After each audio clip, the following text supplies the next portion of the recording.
Every Christian, even if you don't deal with Muslims, but you might know one, or you might run into this one day. If Christians know these verses, you'll be able to converse with any Muslim. Okay. On any level. Okay. Here's just a few. Here's chapter 10, verse 94. And this is Allah talking to Muhammad in the Quran. He says, if you are in doubt about that which we have revealed to you, meaning the Quran, he reveals the Quran to Muhammad. If you're in doubt about the Quran, then go and ask those who've been reading the scripture before you. The truth has come to you from your Lord, so be not of those who doubt. If Muhammad is doubting the Quran, then he can get certainty from the Bible. Allah is sending his prophet, if he doubts the Quran, to come to us. So the Quran lands our scriptures as the standard of truth. But it's been changed. If it's been changed and corrupted, then why in Allah's hell is he sending his prophet to a corrupted book if he's doubting the Quran? Yes. Here's another verse. Chapter 5, verse 43. It says, talking about the Jews, talking to Muhammad though, why do they, the Jews, come to you for judgment when they have the Torah in which Allah's judgment is in? Yet they still turn away. So the context is that the Jews did not want to use the Torah for a judgment, or they was committing adultery. They didn't want to get stoned.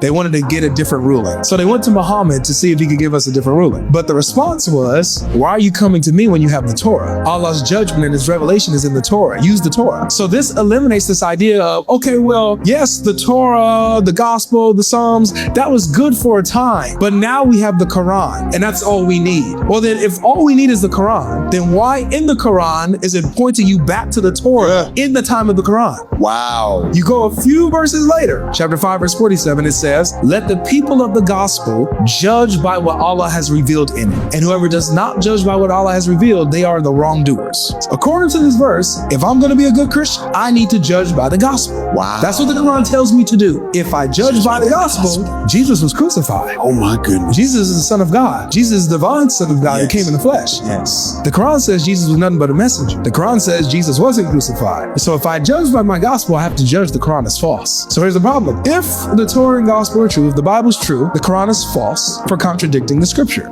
If the Bible's corrupted, then the Quran is still false for saying that corrupted books are true. This is what we call the Islamic dilemma.